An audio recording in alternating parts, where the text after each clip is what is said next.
It happened in less than the blink of an eye. One moment, the Earth was alive with thunder-giant shadows moving through steaming jungles, calls echoing across continents. The next, silence. A rock from the heavens 10 kilometers wide hit the planet with the force of 1 billion nuclear bombs. In 60 seconds, fire rained from the sky. Oceans exploded into steam, and a shockwave circled the globe again and again like the beating of a dying heart. Every living thing within thousands of miles was destroyed instantly. But that was only the beginning. For days, the Earth burned. For months, the skies darkened. For years, the planet froze beneath a shroud of dust and ash. The Age of Dinosaurs' 160 million years of brilliance and power was over, yet extinction was not annihilation. It was transformation. And what rose from that darkness would one day shape the world we know. 60-6 million years ago, on the Yucatan Peninsula, the asteroid struck. The blast vaporized rock, water, and life itself. Molten debris shot into the sky, forming a colossal firestorm. Within hours, the entire planet was cloaked in a haze of incinerated matter. The first moments were chaos. The aftermath was silence. Ash fell like black snow. Daylight vanished.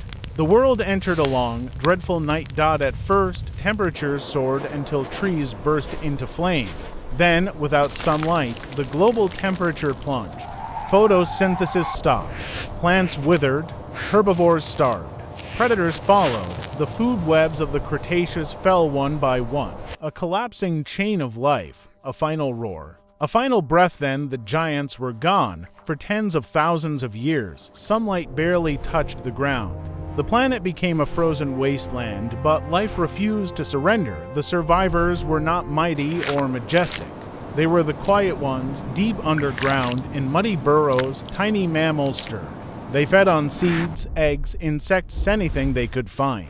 Small, warm-blooded, and clever, they endured what no titan could. Turtles waded in the silt of frozen lakes. Crocodiles buried themselves beneath riverbanks, motionless.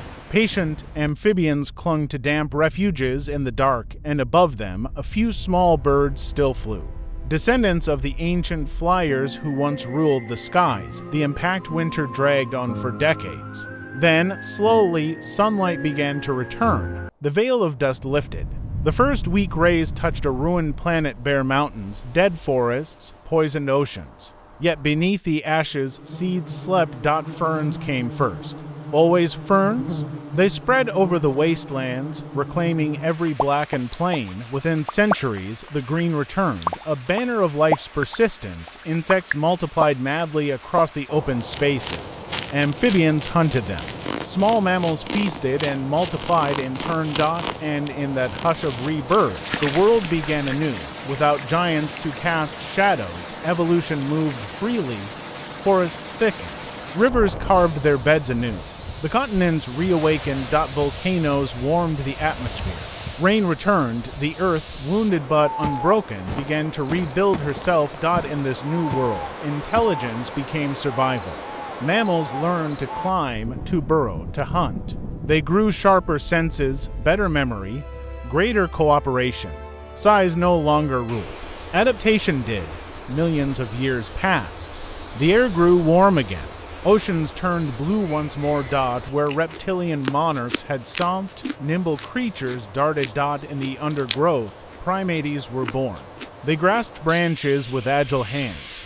They remembered, communicated, experimented. From them would one day rise a thinking species. The Paleogene had begun, and the countdown to humanity had started under the seas. Rebirth was unstoppable. Plankton returned first, feeding fish, then sharks and cephalopods.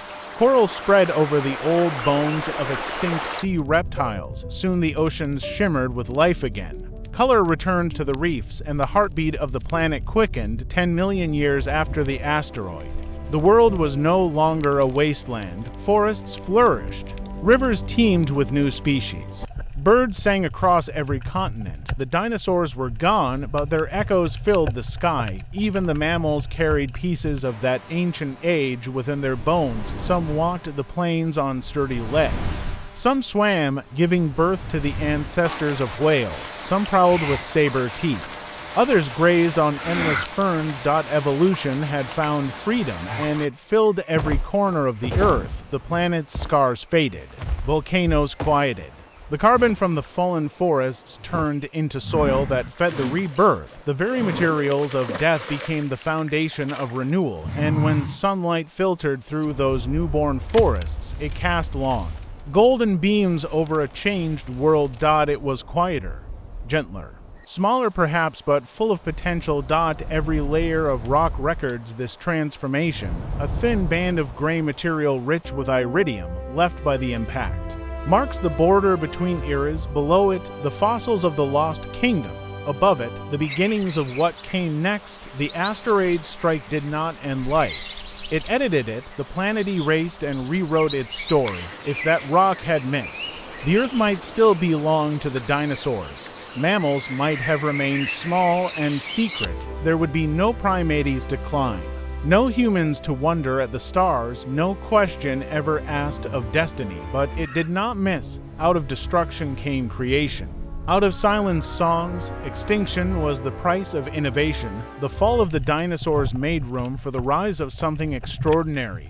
Imagination. Earth renewed herself through pain. As she always does, the surface cooled, the skies cleared. The waters found their balance. Old forms yielded to new experiments of life. Every generation of creatures built upon ruins, carrying forward whatever could survive in the design of the living world. The small had triumphed. The adaptable had conquered. And one lineage, curious, restless, bold, would redefine what it meant to be alive. The fossils do not mourn.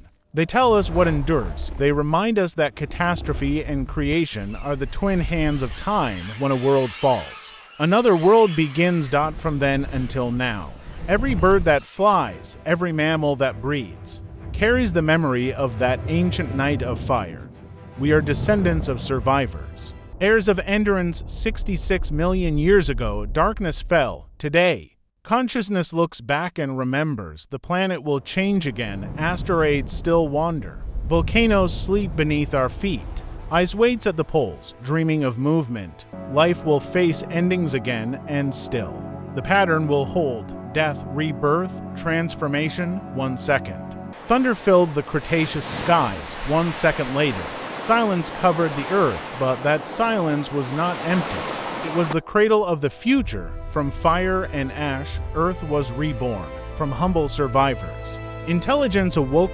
And from extinction came awareness, the ability to tell the story of survival itself. The Earth has died many times and will die again, but each time, life will find a way to breathe, to bloom, to sing. This is not a story of destruction. It is a story of resilience and renewal, of the unending courage of life. The giants fell. The age of mammals rose, and somewhere in that long turning of time, we opened our eyes. The silence that followed the last roar of the dinosaurs was never the end. It was the beginning of us.